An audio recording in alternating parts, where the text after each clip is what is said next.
All right, so I'm gonna just dive right in because there's a lot to cover before the Q&A, because I want to leave time for discussion at the end. So you've been told throughout your life, I'm sure, and in so many ways, that artists are bad at business. There's the consoler. This is the sort of person in your life who's always saying things like, you know, artists never make much money, so if you're not making any money, that just means you're a real artist. And then there's the berater. This is the sort of person who says things like, you know, I bought you that marketing book, why haven't you read it yet? And then there's the degrader. These people are always on and on about how art is just a hobby and you shouldn't even try to make money from it. But what the consoler, the berater, the degrader, and all the rest of them do not understand is that it isn't us.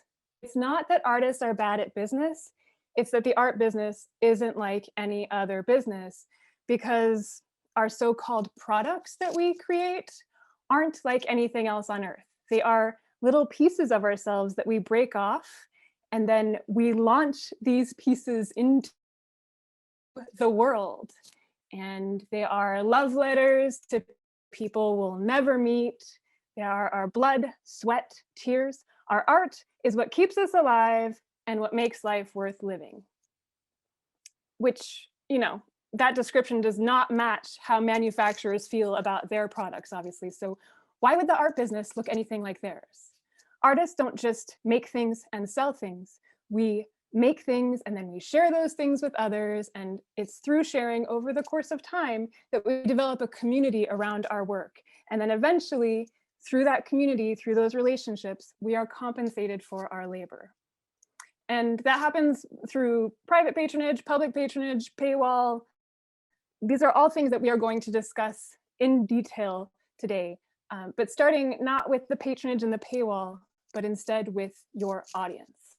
So if you're anything like me, you would probably like to believe that every single person in the entire universe might very well love what you do. But the fact is that not everybody likes everybody else, and not everybody is going to like your art.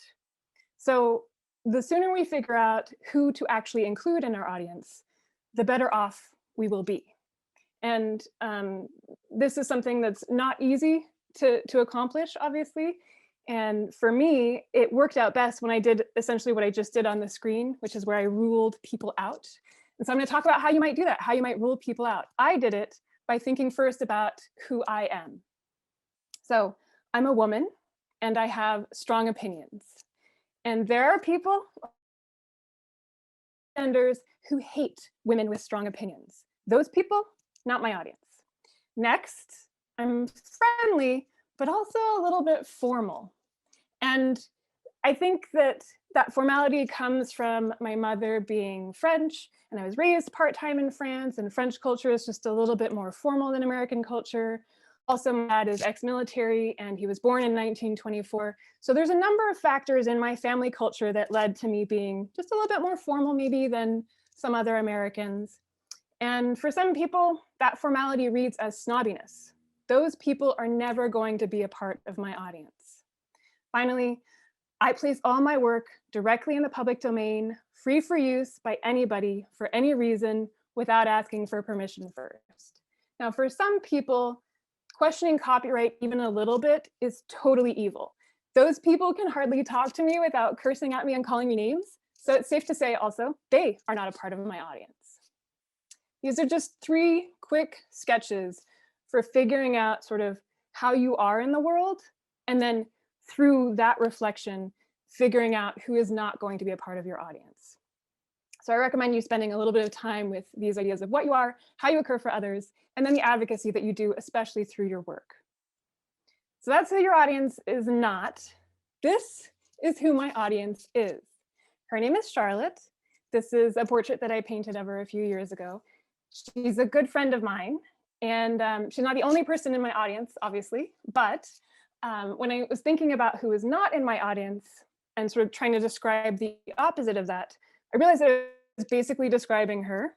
So she's a woman who loves women, justice, and equality. She's an artist and an activist. Those are all things that I love to have be a part of my audience. Of course, there's also Katie.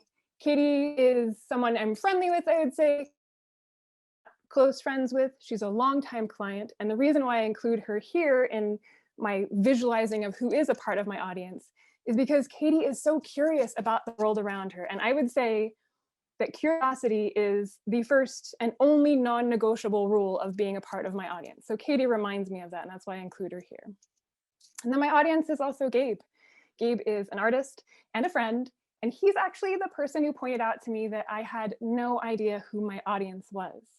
And he was doing it not from a perspective of trying to figure out how to make money with art. He was more interested in sort of poking at me about how being aware of how you occur in the world is part of being a good person, of understanding how you contribute to the world.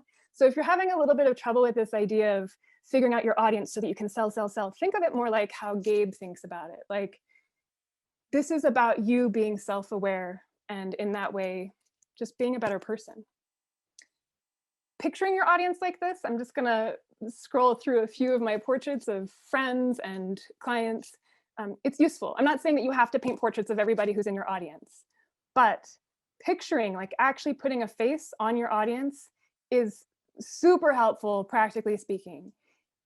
When you have to get an idea out of your head and into someone else's, you explain it better than when you're just taking notes for yourself, right? So, you know, when you are thinking about like a grant proposal, a body of work, maybe a social media caption, whenever you're trying to verbalize about your work and you're maybe having some trouble with it, call one of these people up. What you say to them will obviously be helpful to you. What they say to you hopefully will be as well. But it's really more about what you say to them than what they say to you. You are listening to yourself suddenly say things where you might be like, I didn't realize I thought that, or that's a really good turn of phrase. I want to write that down. You might also hear yourself say something, you're like, that's not what I meant. Nope, I need to rework this. But the process of actually having that conversation, of getting it out of your head and specifically into someone else's, will be so helpful. And talk to multiple people. You might be more playful with one friend, more analytical with another. And so you're going to get different ways of talking about stuff. So please don't just figure out who your audience is, but then engage with your audience in this way. It can be so valuable. Okay, so now let's talk about the 3 ways of making money that I mentioned: private patronage, public patronage, and your paywall. Private patronage is when an individual gives money to an artist for some reason, to purchase art, to purchase a print, whatever. It is money coming, that's what the word private means in this case. So admiration for your work turns into a sale when there is an appealing context around that work. That's the way you're going to get private patronage, is with an appealing context. And that context can be physical, oops. It can be like your studio, right? So they're seeing the work in a space where it was created and they're getting new information about it. Maybe you can't tell from the video footage of me, but I'm sitting on the floor. That's where I do my conferencing from. That's where I do my painting from. And for some people, that's going to be meaningful, and that's going to impact how they see my work. Maybe they're seeing it in their coffee shop, their favorite coffee shop. In that case, sort of the good feelings that they have in a coffee shop are going to end up being sort of mushed in with your art and giving your art a good feeling. Maybe they're seeing it in a gallery, and then the really professional nature of that space is going to be impressive and going to, again, mean something about your art. So physical context includes everything from placement on the wall, to lighting, to ambient noise, to location of the venue. All of that stuff is stuff that you can manage and think about when you're nurturing that physical context. But that obviously is not the only context that is going to impact your work. There's also emotional context, which is the mood of the potential buyer and of the people they're with when they come to see your art. And some of that, you can't control, right? You have no idea how the person is coming to this, but some of it you can. Like, for example, did you get a trusted critic to talk about your work? And then the potential buyer is coming in to see your work with all of these nice things that were said by this very trusted, person. Maybe they're coming to see your show with someone who's bored, and it's going to affect how your work is seen. But the biggest factor probably in how your work is going to be seen is what you say. So that's your artist statement, your online promotions, but also your price tag. I know that's maybe not something that we immediately think of when we think about communicating about our work, because it's a number, not words about our art, but it will impact the emotional response that people are going to have to your work. So please, when you are pricing your work, think about it in terms of communication about the value of your art. Of course, all of this that I'm talking about, like the idea of making a context appealing, it might seem sort of like, well, how is that even possible, right? How do you make something appealing to everybody, right? It's subjective. This is why you need to know who your audience is. If you don't, you will end up sort of diluting your personality or your art, your message, just to maybe make a sale. But if you know exactly who your audience is, then you can just be who you are and let that appeal to the people that it's meant to appeal to. So for example, I easily pass I'm a cis woman, my partner is a cis man, but I'm also queer, and I do not hide that in my work. In fact, about a decade ago, I made a whole series of paintings and a book about queerness, and these were images like this one of animals who don't fit with our traditional notions of gender and sex. And so it was a book, and here these are the images with the text so that you can see it all together. The series was called Crime Against Nature, and it was pro-queer in an unapologetic manner, but that could still have some appeal to people who were maybe not so sure about queerness, but were interested in science. So the question becomes, does promoting work like this mean that someone who is into my style and wants their portrait done would maybe not commission me if they were homophobic? And the answer to that is absolutely yes. And also, that is okay. I do not need to spend any time or energy hating on people for their opinions, but I also do not need to spend any time or energy painting someone and wondering what makes them afraid of queerness, right? It takes me 8 months to make a painting. I do not want to be thinking about someone for that long if they are afraid of queerness. So there are plenty of people who love my style, are not afraid of queerness, and who need their portraits done. And those are the people who are in my audience.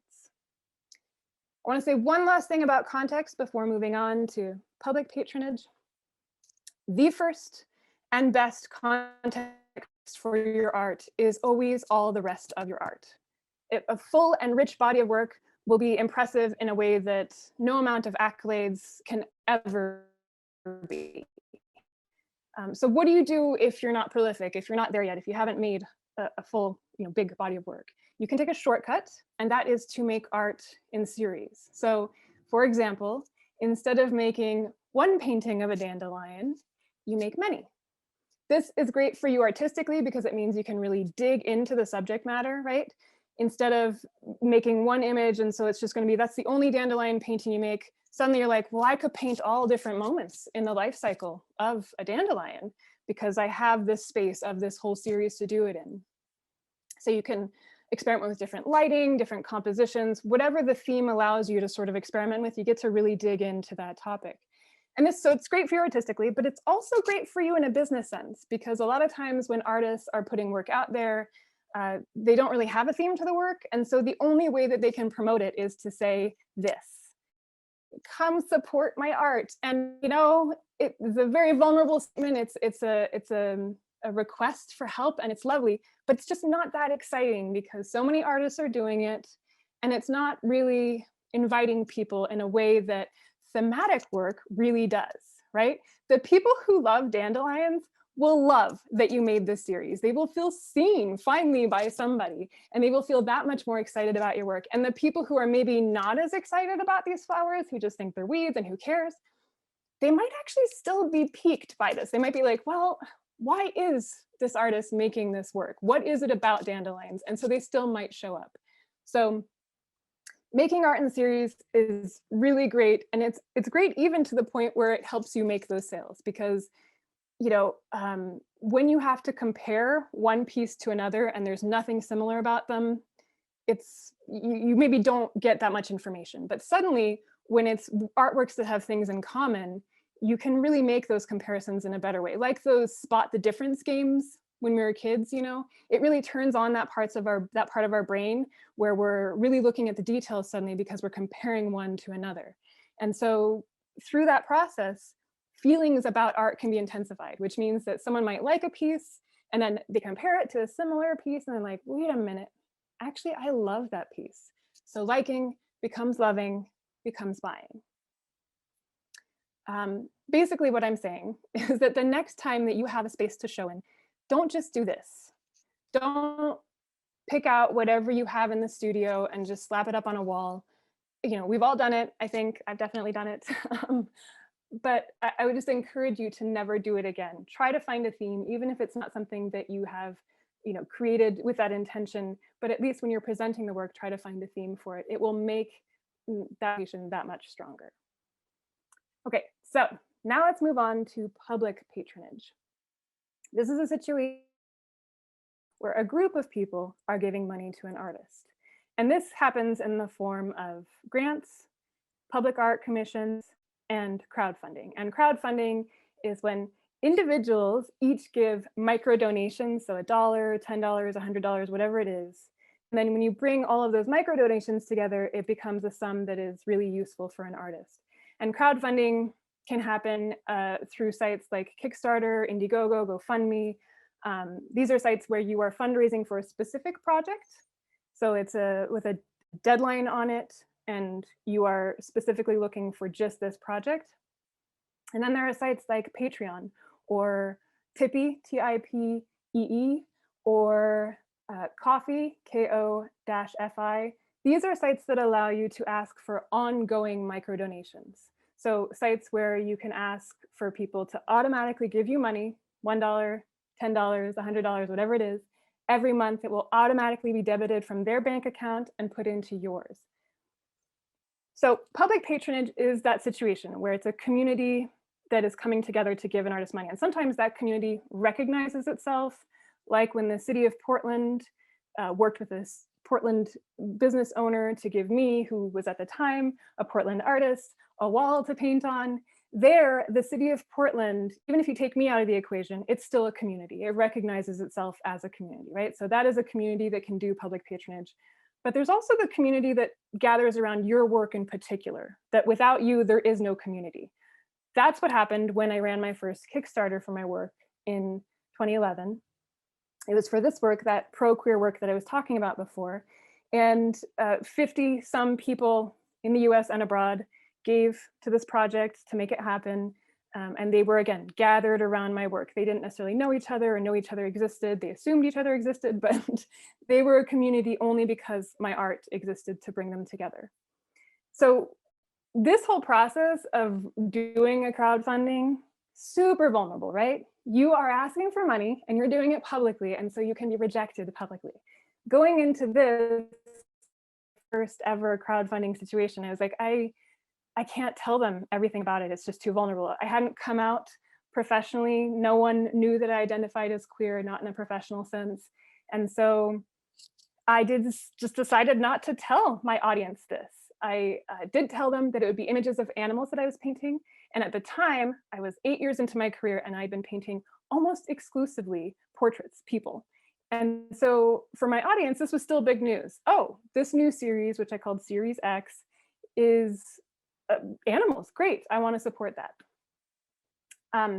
So for you, if you're looking at going into crowdfunding, the question becomes, how can you know, like if you're asking for public funding like this, that you're going to receive the funding? And the short answer is that you can't, but of course you also kind of can.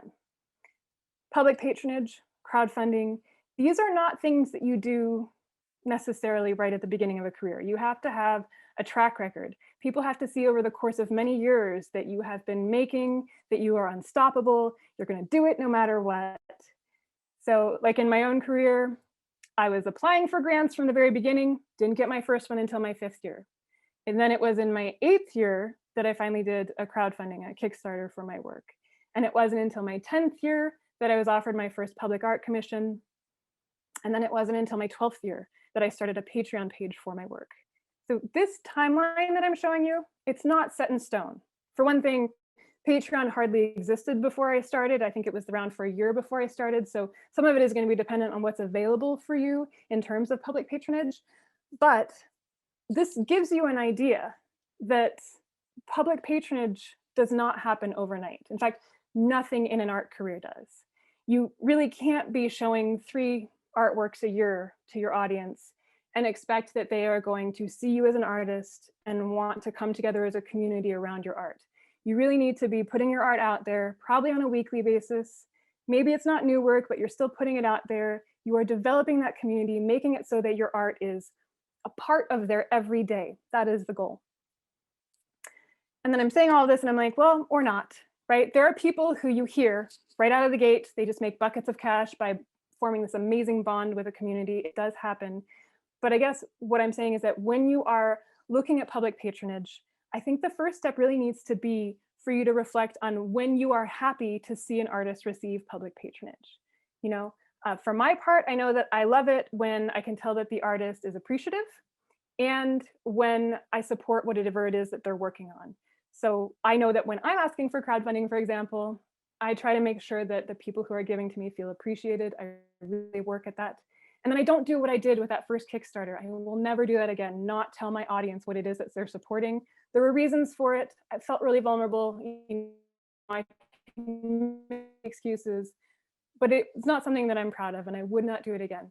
And that's because I know how I feel when I'm thinking about giving to another artist or when I see another artist receiving public patronage. Okay, so now let's talk about your paywall. Every artist uses a paywall. Even if they don't know what I'm talking about, they're using it. So the most obvious example of the paywall is the news media site that publishes a portion of an article on the web and then asks you for payment before they show you the rest. So it's a partial gift and a toll booth. And so artists are not going to use it this way. We're not going to show half of a painting and be like, cough up some money before I show you the rest. Although that could be a really interesting project, but most artists are not going to do it this way, obviously. Instead, a lot of visual artists use a paywall, at least part of their paywall like this. They publish a portion of their artwork for free, like online, so on socials or on their site. And then if you want a postcard or some kind of in real life tangible object with their art on it, there you have to pay. So it's the same artwork, right? The same image, but it's 2 formats. One is on the free side of the paywall, the other one is on the paying side. Of course, also most artists sometimes send out postcards for free, right? Like if they have a show coming up or they want to reconnect with a longtime client. Postcards are an amazing way, especially during COVID when everybody's online a lot, to differentiate your work from other people's, because people are seeing a lot of images on feeds, but if suddenly they have a postcard in their hand, they could put that on their fridge and a bulletin board or use it as a bookmark. It just makes your art different from what else they're seeing. So basically, it is your job as an artist to figure out when your audience needs you to give them art for free and when they need you to ask for money. So how do you do that? How do you decode what the right moment is?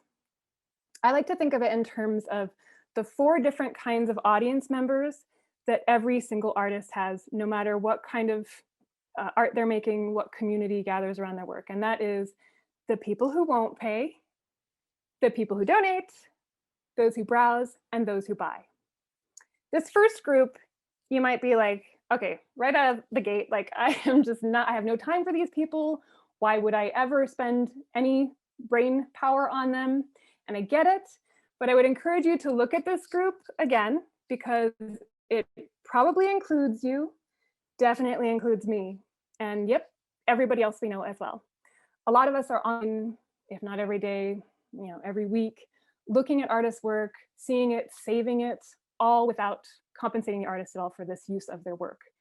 And even if we're not online, we might be seeing art in public exhibitions of some kind, and you might say, well, yeah, but my tax money goes to those public art programs, so I'm kind of paying for it. And it's true, you are a little bit, but that money rarely makes it to the artist, right? The organizers, the curators, the designers, they always get paid, but artists rarely do. And I know this is not fair. I'm not trying to make an argument for like, you should be okay with that. Clearly not cool. But it goes back to what I was saying at the beginning. The art business is not like any other business. It doesn't follow the manufacturer's formula, make the thing, sell the thing. And it doesn't follow the service provider's formula, like the curators and the organizers, do the thing, get paid for it. Art is a whole different thing because art must be free, period. Art must be free because it is like clean air, water, food, shelter, healthcare. It is a basic human necessity. It is vital to the cultural health of society. But, and this is important, art must also be free because it is the only way that artists will ever get paid. I mean, if you think about it, if all of art was locked up behind a paywall, if none of us ever from birth got to see any art without paying for it first, we would be not even really human. We wouldn't even really understand ourselves. It would just be a whole different world, definitely very drab, but also different emotionally for us. We wouldn't understand the value of this basic human necessity. And this is why I love that second group of people. The people who donate, they get it. They understand that art must be free, but also that artists must be compensated for the work that they do. So I know that some artists are hesitant about asking for money, donations specifically. I remember one artist in particular telling me, why do they have to want to donate to me? Why can't they just buy a print? I'm doing labor and I just want to be paid for my labor. I don't want to be turned into a charity. And while I understand that feeling, I want to really encourage you to make space for donations and to do it because specifically, you are already giving a lot of your art away for free, right? You're already doing it, putting it on your sites, on socials. So maybe the donators are just finally coughing up some money for all the times that they've used your art for free. Think about it that way. So we've talked about a couple of ways that people might donate through sites like Kickstarter or Patreon. There's also the pay what you will model. This is a situation where you might have a base price for an object, either an original painting or a print. And then if people want to pay more, you make it clear that they're welcome to pay more.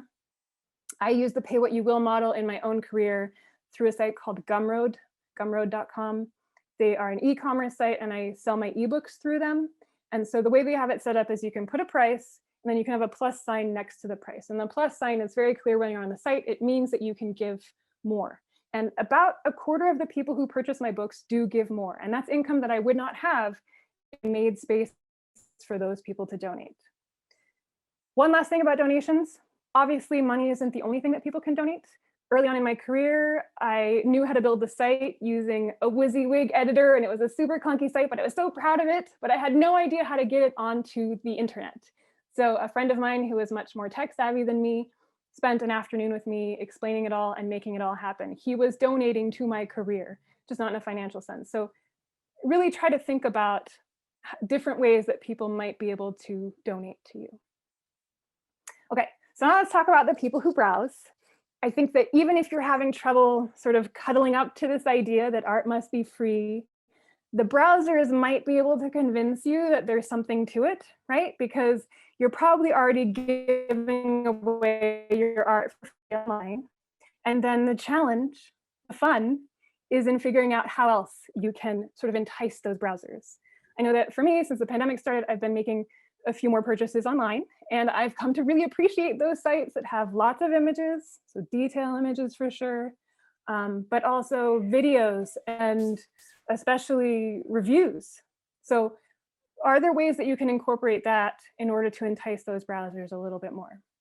And then of course, there's that last group. Now we love the buyers, right? But while we're so busy showering these buyers with our adulation, we sometimes forget that the buyers are actually sometimes browsers. They're sometimes donators. They're sometimes the people who don't pay. We are all the people who don't pay.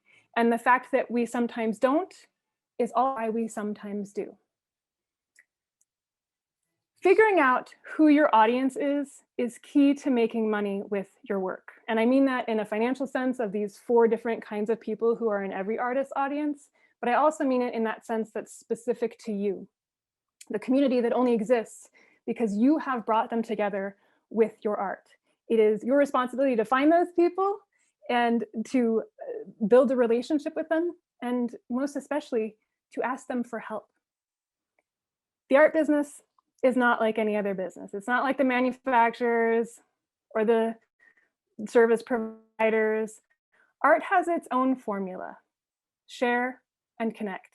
And the sooner artists realize that this is what we're doing, the better off we'll be. We won't listen when people tell us that we don't know how to run our business. We will be artists in the truest sense of the word.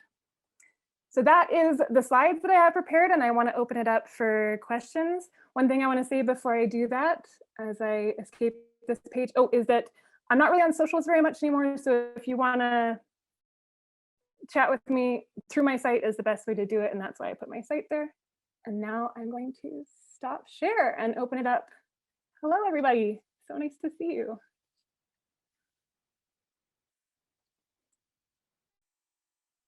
I can talk about getting off of social media if you all are interested in that, or if you have other questions. Oh, there's maybe questions in the chat. I don't know. Yes, well, I was going to go into the chat, but maybe somebody else is, but you mentioned Patreon, but before you did, you mentioned like, I think 2 or 3 other people, 2 or 3 other sites, or maybe one other site, but could you repeat those slowly for me?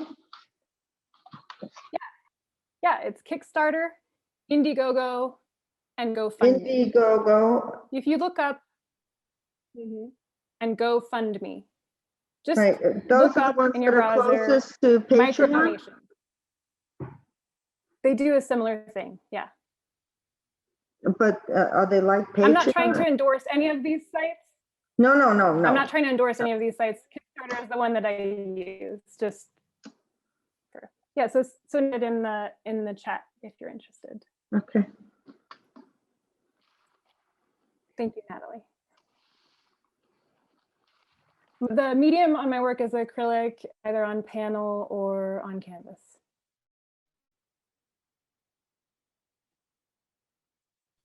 And if anyone has any questions for Gwenn, definitely. Yawada mentioned also coffee and Tippy.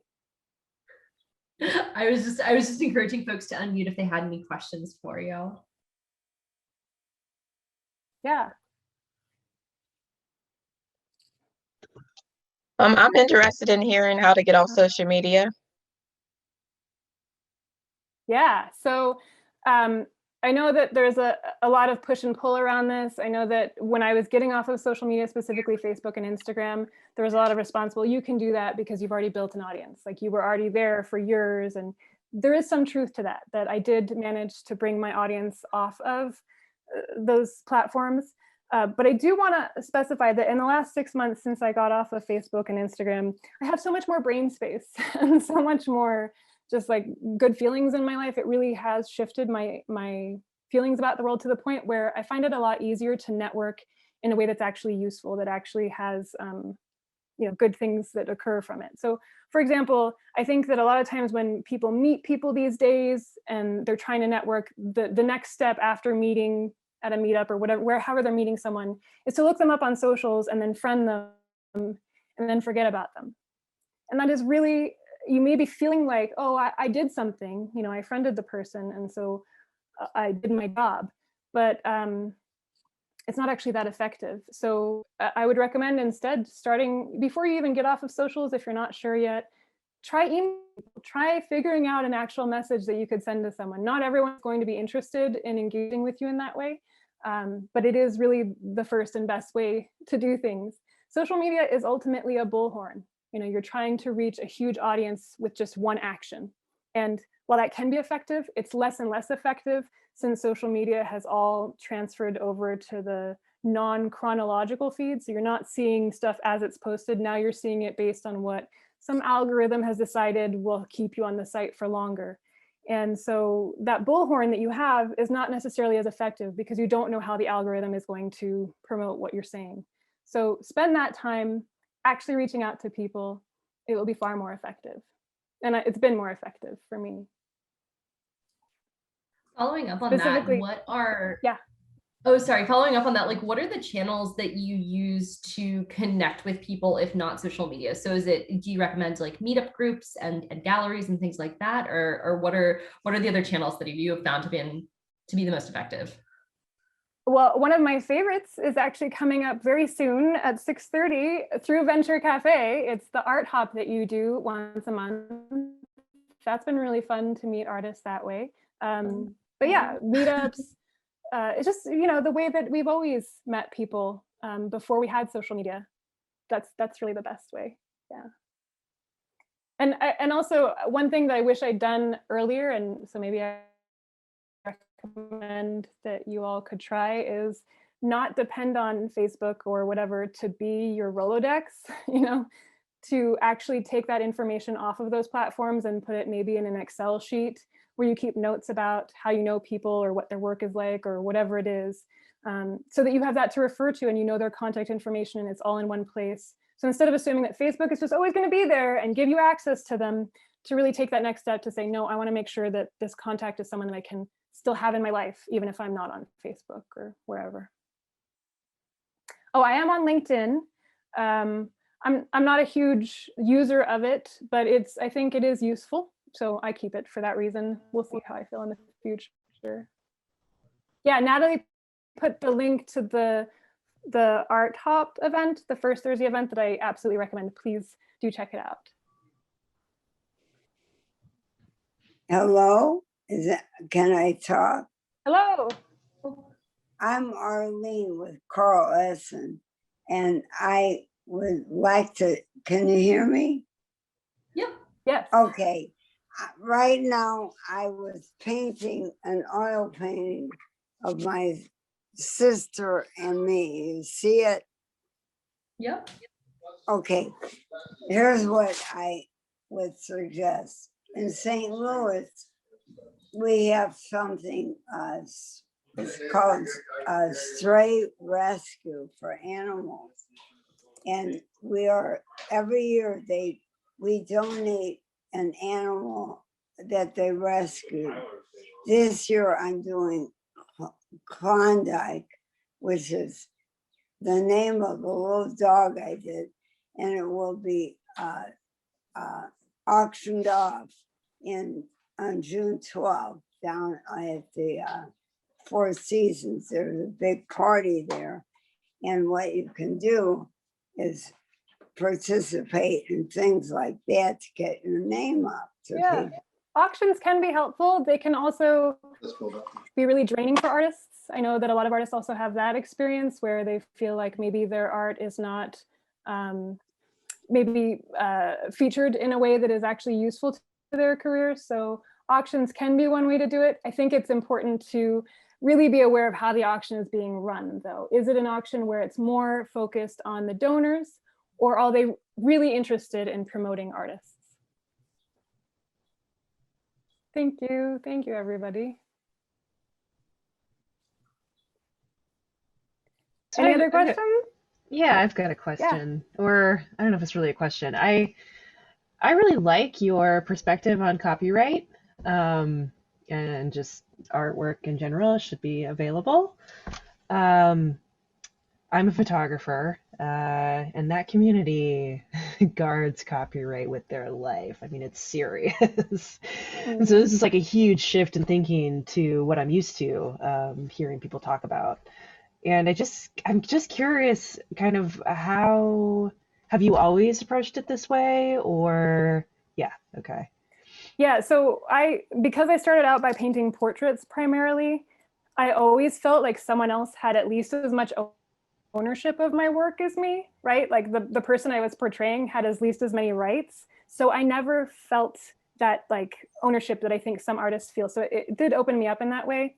But I want to recommend, if you're interested in this idea of questioning copyright, but maybe going like all the way to public domain seems not like a good fit for you, there are options in between. And I would recommend specifically looking up Creative Commons Kiwi. So creative, and then commons, and then kiwi as in the bird, a kiwi or the fruit. There's an explainer video that talks about Creative Commons and does it really well, and much better than I can here. So check that out. And so there are options that are in between where you don't give up all of your rights, because copyright is more than one right actually. So you don't give up all of your rights. Maybe you're an artist who thinks, yeah, I don't care if other artists are inspired by what I do. I just don't want someone to use it to make money without asking me first. There's a way to say that really succinctly with Creative Commons licensing. Okay, cool. Thank you. Yeah, thank you.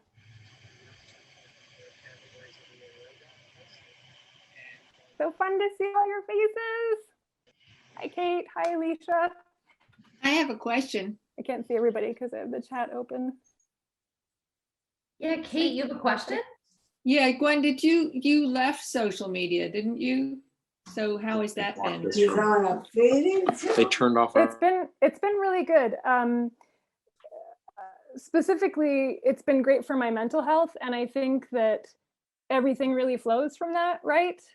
I didn't realize how much of a burden it was, how much I felt used and sucked dry by it, because it is unpaid labor that you're doing by sharing on socials like that. You are making those platforms better. You're not necessarily helping your career. You're not necessarily monetizing through them. And so it felt like such a drain. And so I'm only 6 months out from leaving the Zuckerverse, as I call it, Facebook and Instagram. So it's hard to say what exactly my career is going to look like in the future. But for now, I know that it's making my head feel better. And when my head's in a good space, it's easier for me to adapt and like figure out what else to do. So I'm seeing good things at this point. Are you mainly using email to communicate with people, or yeah, yep. Thanks. Yeah, Twitter is useful for people who don't necessarily have their email online. LinkedIn can be useful for that same reason. Also, Facebook and Instagram are useful for that reason as well. So, maybe it's possible that you could leave, like I have my YouTube channel up. It's still there with my videos with lots of views, but I make it clear that I'm not there. Like if you want to come and see me, my trailer says, come find me on my site. So you could leave something up, but have it sort of be just a dead profile or like a pointer profile, like pointing to your site. That's a way to do it too. Thank you. And so in terms of marketing, are you just using your website? Yeah, my site is really the place where that happens. I view it as my home on the web. I don't have a site that's interactive. I removed comments from my site a few years ago when someone made the internet a very unsafe place for women especially and queer people. I decided no more comments necessary, not interested in fielding that kind of hate. So yeah, the only way to interact on my site is to email me, and it's been great. It's been great also to be in conversation with people in that private space of email. I don't think I realized how much of a burden it was to be commenting publicly, sort of performing my conversations on social media, until I got off of it and realized, oh, this is nice. I get to be someone's audience of one. They are writing just to me. It just makes my brain happier. Yeah. Also, that was a really great presentation. I really enjoyed it. Thank you. Thank you. Thank you. Thank you all for coming. This is so fun for me. I hope it was fun for you as well. I have no idea what time it is even. So, oh, I'm way ahead of schedule. Yes, we have plenty of time to discuss. Of course, when I rehearse it, it takes 40 minutes. And then of course, when I do it for you, it's a lot quicker. Yeah, hi, this is Ken, Joanne's husband. I'm kind of sharing with her tonight. So I have a question for you. And my question is, yes. There's so many different forms of the arts. Like I'm a photographer. You're obviously very accomplished painter. I don't know what medium you use, but there's sculpture. There's all, so many different forms. Your ideas and insights, do you feel that they apply equally to whatever form your art is? Or do you think there are nuances that, I should be aware of, particularly from a photographic point of view?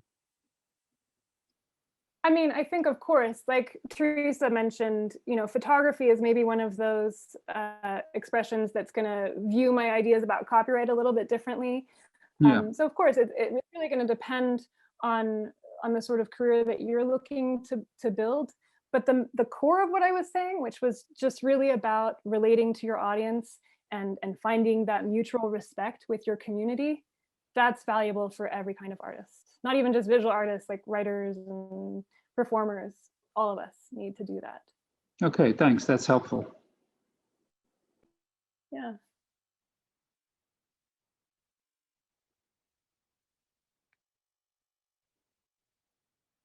I had so promised Angela that I would be like, I would make it a 40-minute talk. And then I just. You got too good. You got too good. Well, no worries. If nobody has any other questions, we can definitely wrap up a few minutes early, give everyone a chance to get a bathroom break in or get some water before heading over to First Thursday to the gallery. Before heading over. Yeah. Yeah, you should definitely. It is so much fun. Yeah, definitely. And then just to give people an idea, so First Thursday is our monthly gallery tour, virtual gallery tour, where you can come and you can talk to different artists and galleries, see what people are working on in small group networking tables. And so I will, Emily, thank you so much. Emily just threw a link to that in the chat. So feel free to head over there at 6:30 in another 12 minutes or so, and we will see you all there. But thank you so much, Gwenn. You've gotten so much love in the chats. Everyone loved the presentation, loves your artwork, and it's awesome. So we really appreciate you coming out to